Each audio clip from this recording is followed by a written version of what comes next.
আসসালামু আলাইকুম। অর্থনীতি প্রথম পত্রের ক্লাসে সবাইকে স্বাগতম। যারা একাদশ শ্রেণী আছো তারা আমার এই ক্লাসের সাথে আছো আশা করি।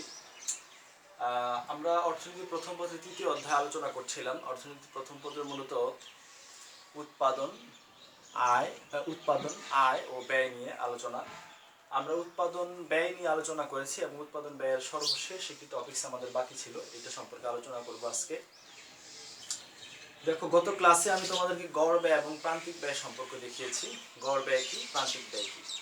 একটা ফ্যাক্টরিতে, একটা উৎপাদনকারী প্রতিষ্ঠানে যে জিনিস সে উৎপাদন করে, আমরা যদি গড় ব্যয়ের কথা চিন্তা করি, সে যদি কলম উৎপাদন করে তাহলে আমরা যদি বলি যে প্রতিটা কলমে গড়ে কত খরচ হয় সেটাকে বলবো গড় ব্যয়।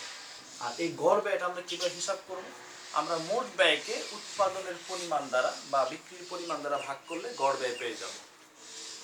অর্থাৎ সে যদি 10টা কলম উৎপাদনে ব্যয় হয় তার মোট 50 টাকা, তাহলে আমরা যদি বলি প্রত্যেকটা কলমে কত খরচ হয়, তাহলে কিভাবে বের করব? মোট খরচ হচ্ছে 50 টাকা 10টা কলমের জন্য এবং উৎপাদনের পরিমাণ হচ্ছে 10টা কলম, তাহলে 50 ডিভাইডেড বাই 10, তাহলে প্রত্যেকটা কলমের পেছনে খরচ হয় গড়ে 5 টাকা। তাহলে এটা হচ্ছে আমরা বলতে পারি গড় ব্যয় নির্ণয় করা সূত্র। আর হচ্ছে প্রান্তিক ব্যয় হচ্ছে অতিরিক্ত এক একটা কলম উৎপাদনের ফলে যে অতিরিক্ত খরচ হয় সেটা হচ্ছে প্রান্তিক ব্যয়।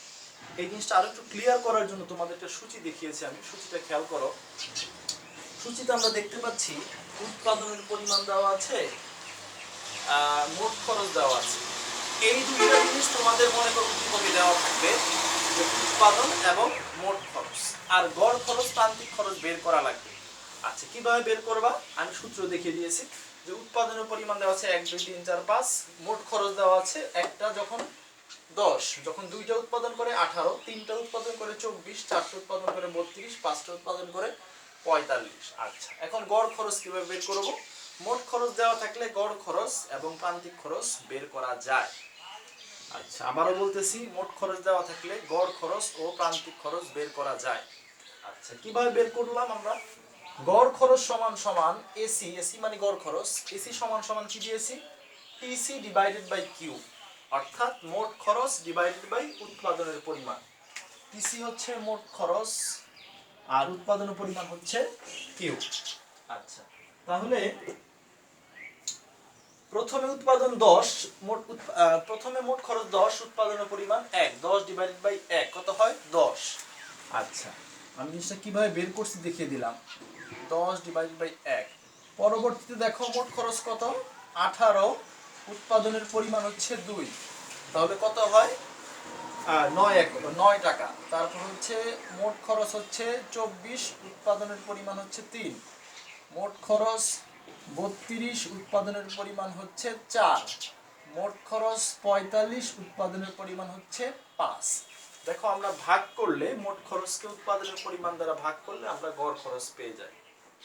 এখন আসো প্রান্তিক খরচ। প্রান্তিক খরচ বলছিলাম যে অতিরিক্ত এক একক উৎপাদনের ফলে যে অতিরিক্ত খরচ হয় তাকে প্রান্তিক খরচ বলে, এটা আমরা আগে সংজ্ঞা বলেছি। এখন এটাকে এভাবেও বলা যায়, অতিরিক্ত এক একক উৎপাদনের ফলে মোট খরচের যে পরিবর্তন হয় তাকে প্রান্তিক খরচ বলে। অতিরিক্ত এক একক উৎপাদনের ফলে মোট খরচের যে পরিবর্তন। আচ্ছা, তাহলে এক একক যখন উৎপাদন করে মোট খরচ 10, পরিবর্তন 10, তাহলে প্রান্তিক খরচও 10। উৎপাদনের পরিমাণ 1 থেকে 2 হয়, অতিরিক্ত কত উৎপাদন হলো? 1, তাহলে প্রান্তিক খরচে মোট খরচের পরিবর্তন কত হয়? 10 থেকে 18, তাহলে পরিবর্তন 8। দেখো, খেয়াল করো, উৎপাদন পরিমাণ 2 থেকে 3, মোট খরচের পরিবর্তন 18 থেকে 24, পরিবর্তন কত হয়? 6। উৎপাদনের পরিমাণ 4 যখন, মোট খরচ 24 থেকে দাঁড়ায় 32, পরিবর্তন হয় 8। উৎপাদনের পরিমাণ যখন 5, মোট খরচ 32 থেকে 45, তাহলে মোট খরচের পরিবর্তন কত? 32 থেকে 45, পরিবর্তন হচ্ছে 13। তাহলে এই পরিবর্তনটা কিভাবে বের করছি খেয়াল করো। পরেরটা থেকে আগেরটা বিয়োগ দিয়েছি, পরেরটা থেকে আগেরটা বিয়োগ, পরেরটা থেকে আগেরটা বিয়োগ, তাহলে আমরা পরিবর্তন বের করতে পারছি। আবার খেয়াল করো, উৎপাদনের পরিমাণ 1, মোট খরচ 10, পরিবর্তনও 10, এই কারণে 10ই হবে। আচ্ছা, উৎপাদনের পরিমাণ 2, মোট খরচ 10 থেকে 18 হয়, পরিবর্তন কত হয়? 18 - 10। দেখো এটা কিভাবে বের করলাম। 18 মাইনাস 10, অর্থাৎ এইটা থেকে পূর্বেরটা বিয়োগ। তুমি যেই কলামে যেই সারিতে থাকবা সেই সারি থেকে আগেরটা বিয়োগ। আচ্ছা, এখানে কত হয়? এখানে হচ্ছে 24 বিয়োগ 18। আচ্ছা, এরপরে হচ্ছে 32 বিয়োগ 24, তারপর হচ্ছে 45 বিয়োগ 32। তাহলে এইভাবে আমরা পরিবর্তনটা বের করেছি। তো এটা হচ্ছে মোট খরচের পরিবর্তনকে আমরা প্রান্তিক খরচ বলবো। দেখো আমরা কি লিখছি, এমসি ইকুয়াল টু প্রান্তিক খরচ সমান সমান del TC divided by del Q, অর্থাৎ মোট খরচের পরিবর্তন ডিভাইডেড বাই উৎপাদনের পরিবর্তন। আচ্ছা, এখন তোমাদেরকে গড় খরচ এবং প্রান্তিক খরচ তোমরা বের করতে পারলা। এখন তোমাদেরকে বলা হলো যে তোমরা এই গড় খরচ ও প্রান্তিক খরচের মধ্যে একটি সম্পর্ক দেখাও চিত্রের মাধ্যমে, এবং এই গড় খরচ ও প্রান্তিক খরচের মধ্যে বা গড় ব্যয় ও প্রান্তিক ব্যয়ের মধ্যে একটা সম্পর্ক আছে যা আমি চিত্রের মধ্যে প্রকাশ করছি, এবং এটাই তোমাদের পরীক্ষায় আসে। তো এটা কিভাবে প্রকাশ করেছি দেখো, আমি ভূমি অক্ষে উৎপাদনকে দেখিয়েছি এবং লম্ব অক্ষে গড় ও প্রান্তিক খরচকে দেখিয়েছি।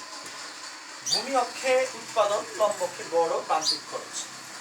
এই যে রেখাটা দেখতে পাচ্ছ এটা হচ্ছে এসি রেখা। আচ্ছা, আমি আরেকটু ক্লিয়ার করার জন্য এখানে তো আমি মানগুলো বসিয়ে দিয়ে একবার সেট করে দিয়েছি, কিভাবে অঙ্কন করেছি এটা আমি আবার ইনিশিয়ালি দেখাই তোমাদের। ছোটভাবে চিন্তা করো, এই পাশে আমাদের গড় খরচ ও প্রান্তিক খরচ আর এই পাশে উৎপাদনের পরিমাণ। এসি রেখাটা হবে এমন, প্রথমে এসি রেখা অঙ্কন করবা ইউ আকৃতি। এরপরে এসি এবং এমসি অঙ্কন করার ক্ষেত্রে যেটা মাথায় রাখতে হবে সেটা হচ্ছে এমসি রেখাটা, এই এমসি রেখাটা এসি রেখার এখানে সর্বনিম্ন বিন্দু এইটাই মনে করো, এই সর্বনিম্ন বিন্দু দিয়ে ছেদ করে চলে যাবে। আবার বলতেছি, প্রথমে এসি রেখা অঙ্কন করলাম, এরপরে এমসি রেখা অঙ্কন করলাম, নিজ দিক দিয়ে এমসি রেখা এসি রেখাকে ছেদ করবে, নিজ দিক দিয়ে এমসি রেখা এসি রেখাকে ছেদ করবে, এটা মাথায় রাখবা। তাহলে আমরা এই চিত্রের সাথে মিল রেখে মোটামুটি আমরা এই সূচির সাথে মিল রেখে চিত্রটা অঙ্কন করেছি। সূচিতে আমরা দেখতে পাই যখন উৎপাদনের পরিমাণ 1 তখন কি হয়, তখন হচ্ছে আমরা গড় খরচ প্রান্তিক খরচ দেখাচ্ছি, গড় এবং প্রান্তিক খরচ 10। তাহলে ইনিশিয়ালি দুইজন একই বিন্দু থেকে যাত্রা শুরু করে, ইনিশিয়ালি প্রত্যেকের গড় এবং প্রান্তিক খরচ 10, গড় 1 দেখানো হয় নাই, গড় এবং প্রান্তিক খরচ মনে করো 10 দেওয়া আছে। আমরা যেটা দেখব, একটা পজিশনে গড় এবং প্রান্তিক খরচ সমান হয় সেটা কোথায় বলতে পারো? উৎপাদনের কোন পর্যায়ে গড় এবং প্রান্তিক খরচ সমান হয়? উৎপাদন যখন 4 তখন গড় এবং প্রান্তিক খরচ সমান হয় 8। উৎপাদন যখন 4 তখন গড় ও প্রান্তিক খরচ 8 এর সমান হয়। আমি দেখিয়ে দিয়েছি উৎপাদন যখন 4 গড় ও প্রান্তিক খরচ সমান। এবং এটা চিত্রে কিভাবে দেখিয়েছি, চিত্রে দুইটা বিন্দু যেখানে ইন্টারসেক্ট করে, দুইটা বিন্দু যেখানে ছেদ করে, সেটাই হচ্ছে সেই বিন্দুতে গড় এবং প্রান্তিক খরচ সমান। অর্থাৎ যেমন এসি রেখারও এটা বিন্দু, এমসি রেখারও এই বিন্দু, তাহলে এসি রেখারও 8 এখানে, এমসি রেখারও এই বিন্দুতে কত 8। তাহলে শুধুমাত্র যেখানে দুইটা রেখা সংযোগ করবে সেই বিন্দুতেই দুইটার মান সমান হবে। আচ্ছা, তাহলে 4 যখন উৎপাদনের পরিমাণ তখন এসি এবং এমসি সমান 8 এর সমান। আরো দুইটা পজিশন দেখিয়েছি 2 এবং 5। দেখো যখন উৎপাদনের পরিমাণ 2 তখন গড় খরচ 9, প্রান্তিক খরচ 8। দেখো আমি দেখিয়েছি উৎপাদনের পরিমাণ 2, গড় খরচ হচ্ছে যে এসি রেখা 9, উৎপাদনের পরিমাণ যখন 2, এবং এমসি রেখা এই হচ্ছে এই বিন্দুতে কত 8। আবার যখন উৎপাদনের পরিমাণ 5 তখন খেয়াল করো, তখন আমাদের এসি হচ্ছে কম হয় 9, কিন্তু এমসি হচ্ছে 13। আসল সম্পর্কটা আমরা এখন কি বের করতে পারি? এখানে সম্পর্কটা মূলত তোমাদের এই চিত্র সূচি অনুযায়ী চিত্র আঁকানোর পরে, সূচি অনুযায়ী চিত্র আর কিছুই না, জাস্ট শুধু তুমি ইন্টারসেক্ট পয়েন্টটা দেখাবা যেই বিন্দুতে এসি এবং এমসি সমান হয়, এবং এখানে দুইটা বিন্দু দেখাবা, এক পাশে হবে এসি গ্রেটার দেন এমসি, আরেক পাশে হবে এমসি গ্রেটার দেন এসি। আচ্ছা আসো আমি সম্পর্কটা বলি তোমাদেরকে, আমি লেখাবো না এখানে। উৎপাদনের প্রাথমিক পর্যায়ে গড় খরচ এবং প্রান্তিক খরচ উভয়ই কমতে থাকে। কথা ঠিক আছে? দেখো, উৎপাদনের প্রথম দিকে গড় খরচ এবং মানে এসি রেখা এবং এমসি রেখা উভয় নিচের দিকে নামছে, অর্থাৎ কমছে।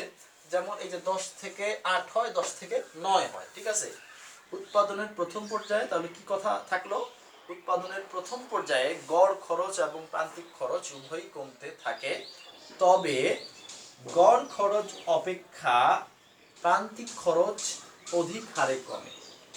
আবার বলছি, তবে গড় খরচ অপেক্ষা প্রান্তিক খরচ কম হারে কমে। কিভাবে আমরা বলতে পারি বেশি হারে কমে? কিভাবে বলতে পারি সেটা হচ্ছে, দেখো এমসি রেখাটা নিচে অবস্থান করছে, এসি রেখাটা উপরে অবস্থান করছে। এর দ্বারা আমরা বুঝতে পারি যে গড় খরচের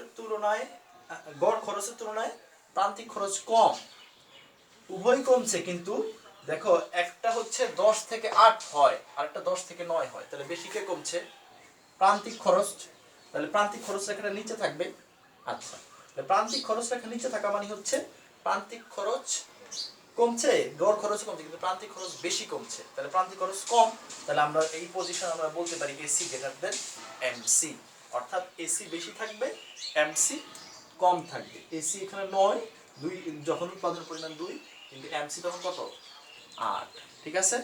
আচ্ছা, উৎপাদনের একটি পর্যায়ে গড় খরচ সর্বনিম্ন হবে। এই সর্বনিম্ন বিন্দু হচ্ছে ই বিন্দু।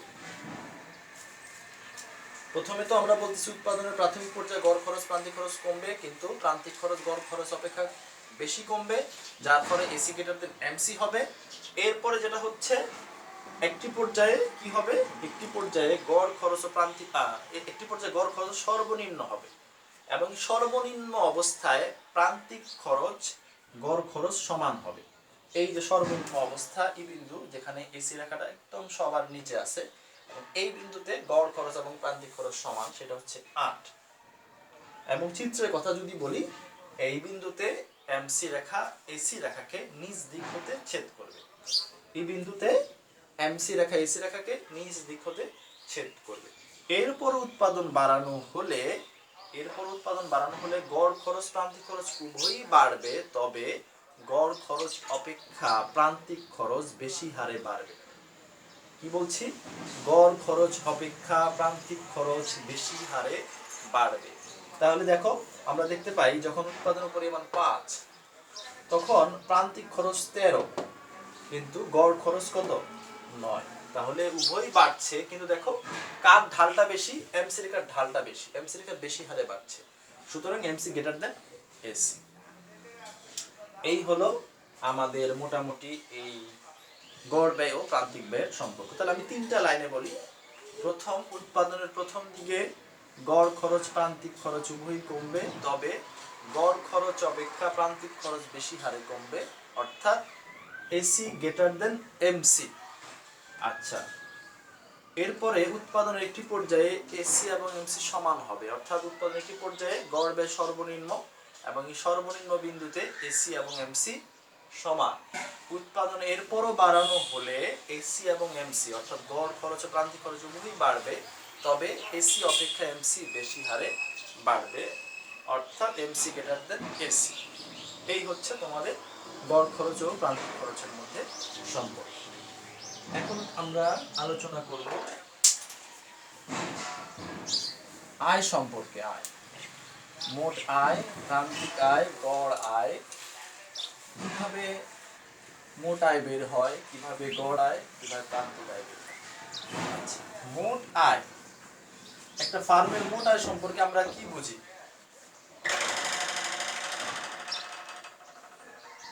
একটা ফার্মের মোট আয় সম্পর্কে আমরা যদি বুঝি, সেটা হচ্ছে বলতে পারি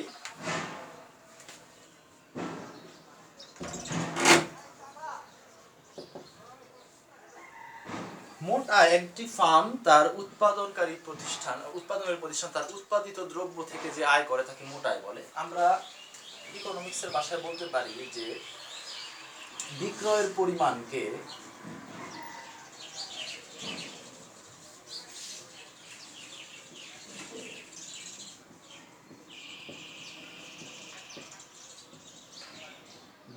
পরিমাণকে দাম দ্বারা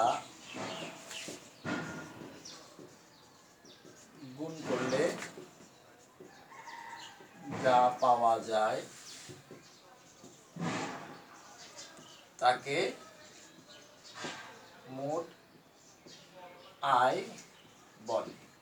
আচ্ছা, মোট আয়কে বলা হয় total revenue. Total revenue means হচ্ছে কি বললাম, পি ইন্টু কিউ, অর্থাৎ এখানে পি হচ্ছে দ্রব্যের দাম এবং কিউ হচ্ছে উৎপাদনের পরিমাণ। উৎপাদনের পরিমাণ। তাহলে আসো কিভাবে, মনে করো একটি ফার্ম হচ্ছে 10টি পণ্য উৎপাদন করে, প্রত্যেকটি পণ্যের দাম হচ্ছে মনে করো 5 টাকা করে। তাহলে কিভাবে বের করবা, 5 ইন্টু 10, তাহলে মোট আয় কত, 50 টাকা। আচ্ছা, আমি আজকে এই পর্যন্ত থাকি। মোট আয় আমরা আগামী ক্লাসে আয়ের আরো অন্যান্য বিশ্লেষণ করব, তোমরা এগুলো দেখে নিবে। ধন্যবাদ সবাইকে।